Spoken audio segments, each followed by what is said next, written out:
Hi, welcome to the Daiku Podcast and Daiku Game Pitch. Joining me today is Seth Ian, the writer of Spectacle, the all-in-one world. It's a setting, adventure hook, gladiatorial space odyssey, and it's going to be exciting to learn more about it from Seth. And so, Seth, welcome.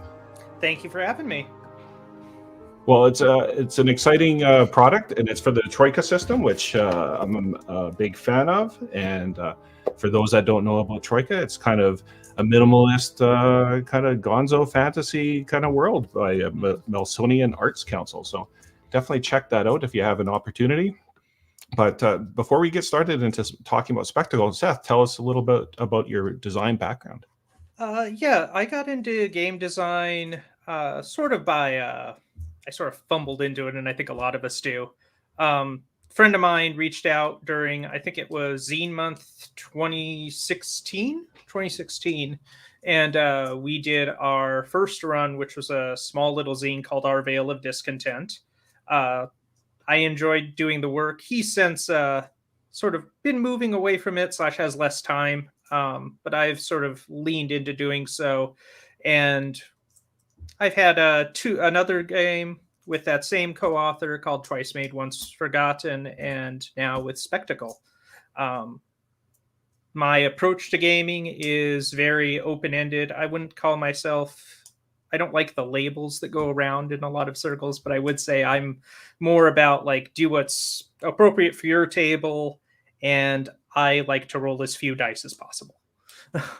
Yeah, dice rolling and role playing, it's always different gray areas as far as what people like. But let's talk about Spectacle. I'll bring it to the stage here.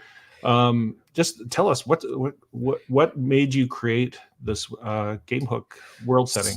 Yeah, so when I had COVID back in beginning of the year, and at the beginning of the year I was just sick and couldn't do much, and I was reading two things: a bunch of Jack Kirby comics and various books about like the spectacle of society, particularly how we are all just we watch so much. We are an audience for so much of our world. And this sort of turned into this kind of weird fever dream of cosmic horror, where what if you had a sphere, similar to, you have crystal spheres. Those are your worlds or planets or whatnot in Spectacle. And it's I'm sorry, not Spectacle, and Troika. And Troika has infinite spheres. What if you had one that had a sentience that it couldn't explain, or doesn't care to explain, but just simply wishes to know more? And how would that type of life reflect and analyze our own? How would it think about the little lives that live on other planets? How would it think about things so different from itself? And I kept coming back to that idea of Spectacle, and particularly going back to gladiatorial days in Rome, going back to that, coming back to Jack Kirby, particularly the stuff he did with Fourth World. Obviously, you could see references to sentient planets throughout. You have Mogo with the Green Lantern Corps, you have Ego, but you also have War World, which in and of itself was this supposed gigantic weapon, which does have the gladiatorial combat element, but does not have a sentient planet element. But I sort of meshed a bunch of those concepts together. Cool. And then we see on the screen, so it's written by yourself. It's illustrated by Mark Conway, and I actually have Testudinia, which is also by Mark Conway, and so you can check that out for some of the similar style, I'm assuming, of illustration. Edited by Luke Gearing, and who is well known for maybe a little bit more of the dark side of some of his games, and layout by Tony Jaguar. Yeah. Mark really knocked it out of the park on the art here. I came to him with like, hey, I kind of want to do this thing by Jack Kirby, and I wasn't quite, inspired by Kirby's art, and I wasn't quite expecting him to pull off as beautiful of a cover as he did on this. And then Luke's great. Luke's very great. I talked to him about this because very much the book is built in the same structure as Acid Death Fantasy, where it's a series of backgrounds, enemies, and then a way to generate adventures.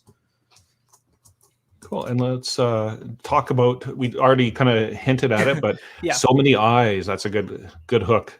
Yeah.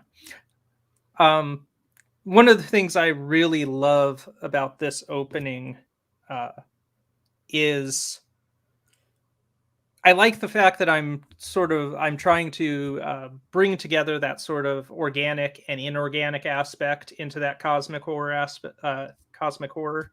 I'm not doing the Borg or anything like that, but it's that same type of just like big thing that's so different from us. And I don't know. The eyes thing came to me because we all have those moments where we're just at home alone or whatnot, and we feel like something's watching us.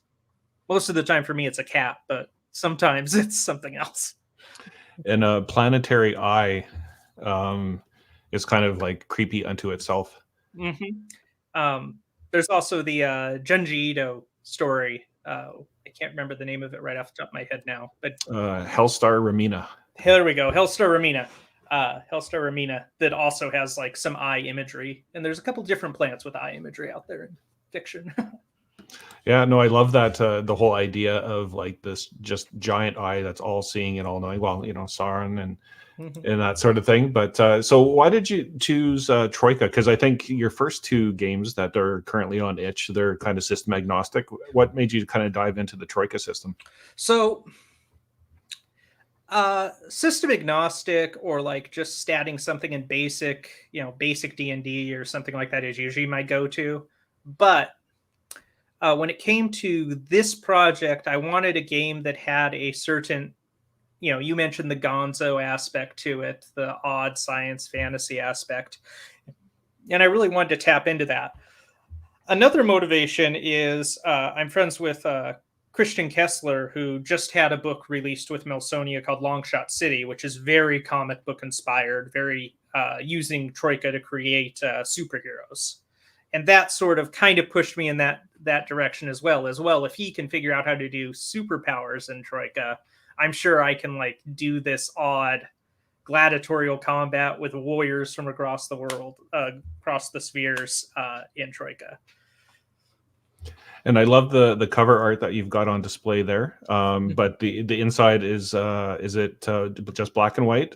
Approximately 48 pages. Inside is just black and white for now. We do have that. We do have a higher end stretch goal down the line that will get more art. And I have a feeling if we did somehow hit that, I would spring for color inside as well. Yeah, just color on the outside. You'll notice there's two different copies here. It's kind of hard to tell in the photo there, but we have a standard print, which is just digest and staple bound, but we also have what's a deluxe, which is going to be singer stitched and just a little bit nicer paper. And it will also include in the physical a adventure by Luke Gearing called Bitter Herbs. And it definitely has that vintage comic vibe to it. Have you got? I can't quite make it out, but is that like a warning or just like a that at the top? Yeah, that is just our illustration thing. This was a test print, the one you're seeing there. I actually do have a couple of different little monikers that are going to go in parts of that. One of them is going to be rejected by the Comics Code instead of approved by the Comics Code. Cool. And here's some of the inside illustration art. And so you have how many of these warriors? There are 36 backgrounds that players can play. We say warriors, but it could be anything. There's a variation of things. One of the backgrounds is called a pit harlequin, which is sort of a take on the rodeo clown. There's one that's the adaptive adversary, which is supposed to be based on a Mazo from the comics, who his entire gimmick is he can replicate anyone's powers. There's a shark man that practices clay sculptures. There's a cockroach man that bets on when worlds are ending.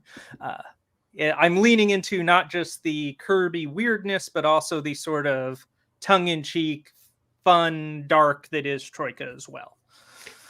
Tell us a little bit about the Gladiator arena. Does it have its own kind of like vibes or tricks or anything like that? So it does.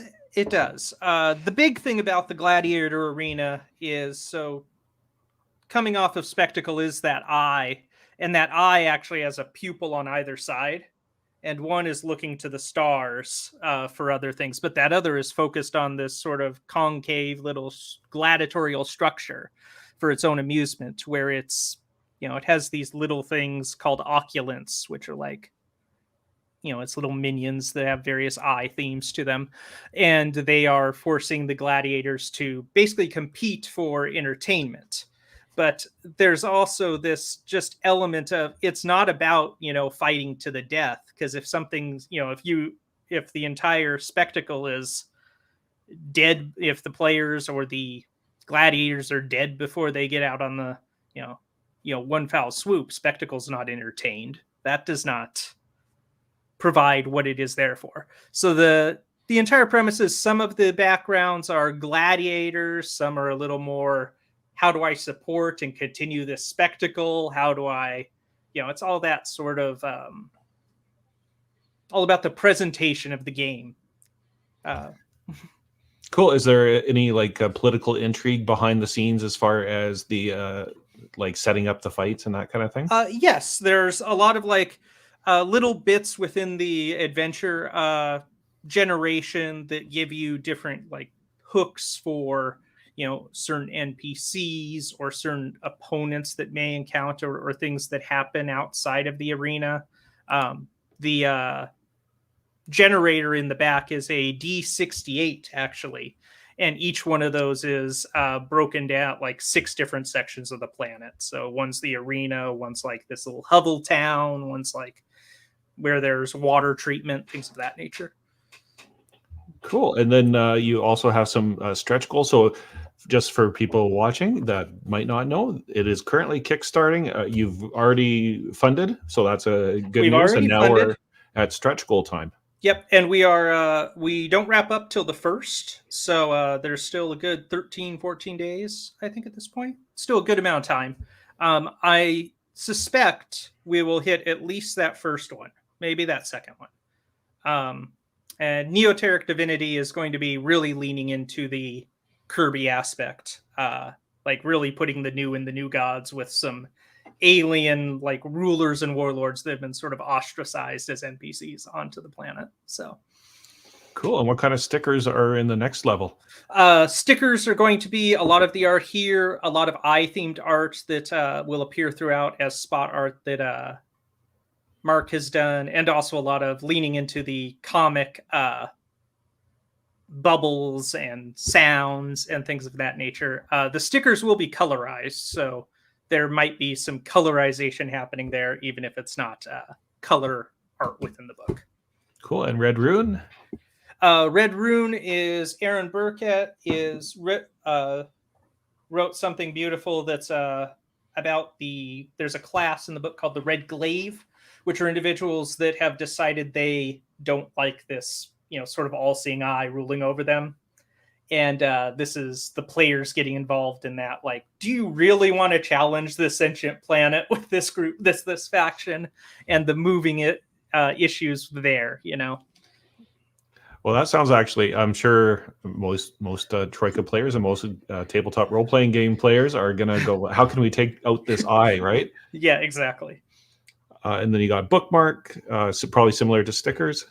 Probably similar to stickers. I do prefer when a bookmark has content. I haven't decided exactly what that content will be, but it will probably have a table or something that'll be interesting, maybe an extra enemy or something. But there'll be a bookmark, yeah. Cool. And then eyes always open. Yeah, Spooky Rusty over at Spooky Jaguar has gone ahead and done something where I have these I do really focus on the people that come to this are either brought here when Spectacle decides to absorb their planet and basically end their world, or somehow, wrong place, wrong time, classic setup, your plane crashes, This is focusing on that crash. This is focusing on people ending up on the surface of the surface of spectacle. And what is that about? Like, what is that like to come from, the phlogiston, as it is in Troika, and upon a golden barge, and then crash land on this vulcanized polymer flesh ball with an eye? Like, yeah. And then, of course, more art, which we're always excited to see. Yes. Do you get to that point, though? I'm trying to think of how many pages you can kind of squeeze into a saddle stitch booklet before you have to go to... Yeah, I imagine we'll figure it out. Like, but there are ways to do it layout-wise, too, I think. The one thing about that 15,000, at that point, I'd be eternally grateful, but it would be a stepping back to the design board to really flesh out the book itself and give it a really good Kirby treatment. So... color, lots more art, let Mark go crazy with whatever he wants, basically. Cool. So I love the vibe. I love the Jack Kirby vintage comic aesthetic. And for those that are watching, the link to this Kickstarter is in the description, but where else can they find you? Yeah, you can find me at itch.io/Seth Ian, or I'm still on Twitter, which I think is bolt.opossum, and on Blue Sky, which is Bolt-Neck-Opossum Studios. Before we go, something to really check out here. We do have a game jam launching with Milsonia's blessing, as well as Christian Kessler's, which is sort of combining his Longshot City and Spectacle. Open to whatever people want to create, but check it out because there's going to be content there that sort of applies to this Kirby-esque world. Cool. Well, Seth, you'll have to give me the link to the game jam, and I'll add it to the description. It's not currently in there, but after we log off, I can add it. But I just want to say, thanks for coming on the show, sharing your passion, and get out there and support indie game designers like Seth. The Kickstarter link is in the description of the video. Check it out, and let's make those Kickstarter levels happen. Thanks for having me. And if you are an indie game designer and you want to come on the show and do a 15-minute pitch and provide a slide deck like Seth did here to talk about your game, visit daikugames.com/gamepitch, and there's a form on there. There's also some tips on what you can do to create your own slide deck and kind of what people are looking for as far as information goes. So happy to help out the indie game designers. And so if you are interested, check out Game Pitch Gary on daikugames.com/gamepitch. Hey friends, are you looking for a game that is not Dungeons or Dragons? Well, we got exactly what you need at Daiku Game Pitch. We got zines, we got OSR, we got adventures. But wait, there's more. We got solo games, we got journaling games, we even got card games and dice games. Oh hell, I don't even know what kind of game this is, but we got it. And if you visit us in the next 2 minutes, you're gonna get all the Zine Quest, Zine Months, Itch Fund and Backer Kits, Kickstarters that you can handle. Visit us at www.daikugames.com and tell them Game Pitch Gary sent ya.